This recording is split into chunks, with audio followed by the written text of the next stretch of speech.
Cold air hangs over the wire. Mud clings to boots. A young German woman stands still in line. Her coat is thin. Her hands are red. She smells wet canvas and boiled coffee. Guards move past her. They do not shout. No one strikes her. She hears English words she does not understand. A truck engine idles nearby. Snow melts on the wooden barracks roof.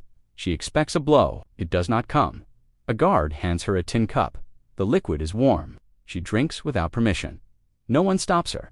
Her shoulders loosen, just a little. Around her stand other prisoners. Some women, many men. They look the same. Tired, afraid, silent.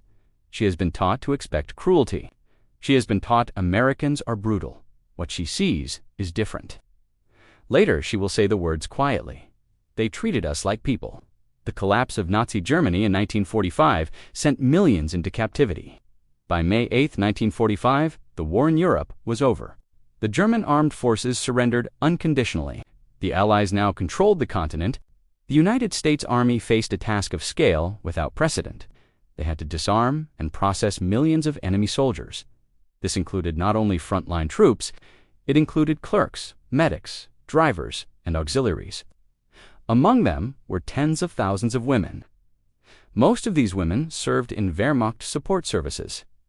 Others came from Luftwaffe signals units. Some were nurses, some worked as radio operators or typists. German law barred women from combat roles. Total war erased boundaries.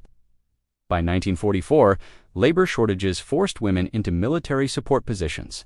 When the front collapsed, these women retreated west. They feared the Soviet advance.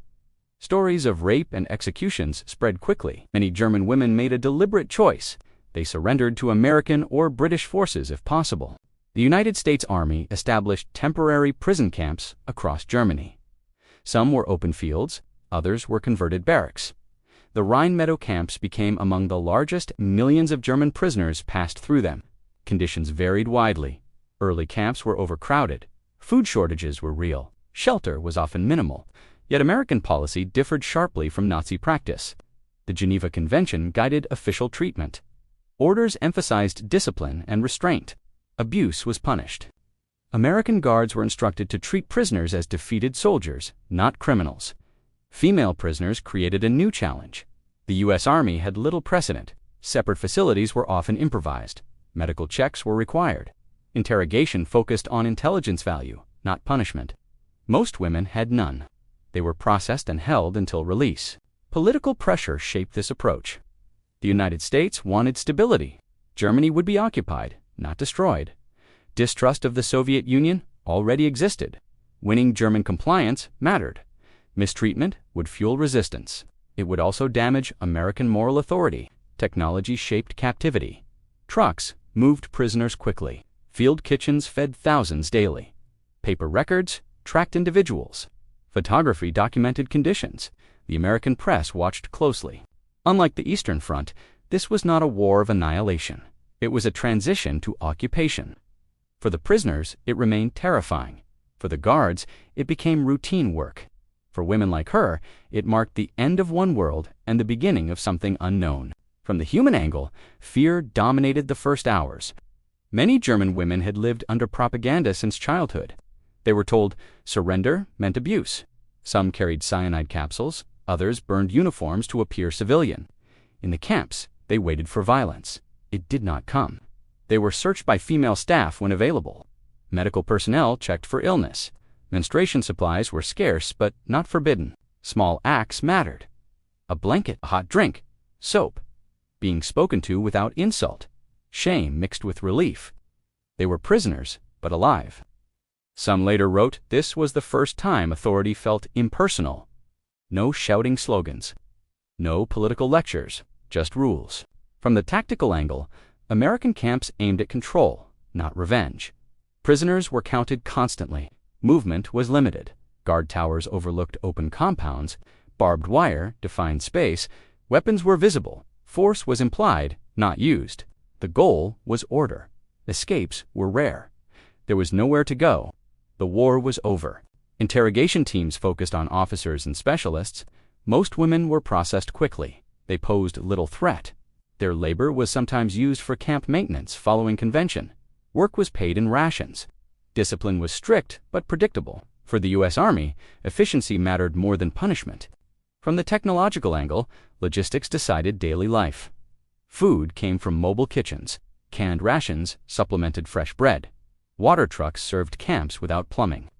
Medical care relied on field hospitals. Typhus posed a constant threat. Delousing stations were established.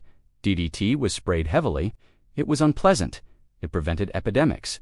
Paper forms replaced ideology. Name, rank, unit. Most women held low rank. Many were teenagers.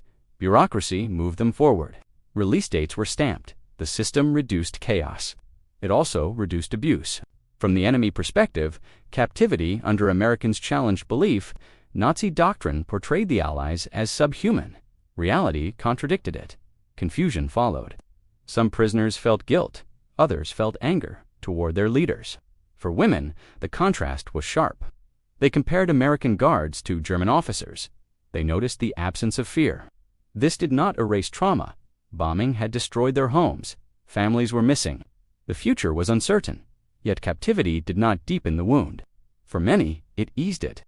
The turning point came not with a battle, but with routine. Days passed, no executions occurred, no mass starvation.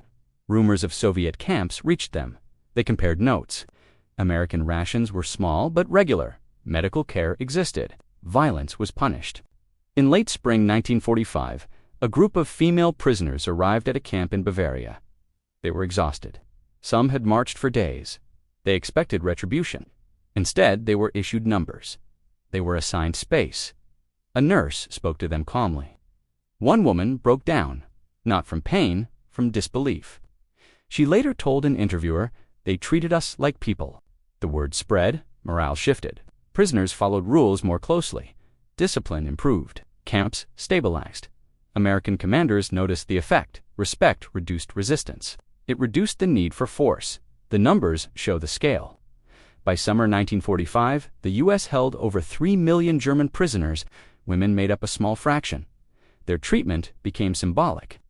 It contrasted sharply with images from Nazi camps being uncovered. American soldiers saw both. Many were shocked. Restraint hardened into policy. They did not want to mirror the enemy. Conditions improved. Shelters were built.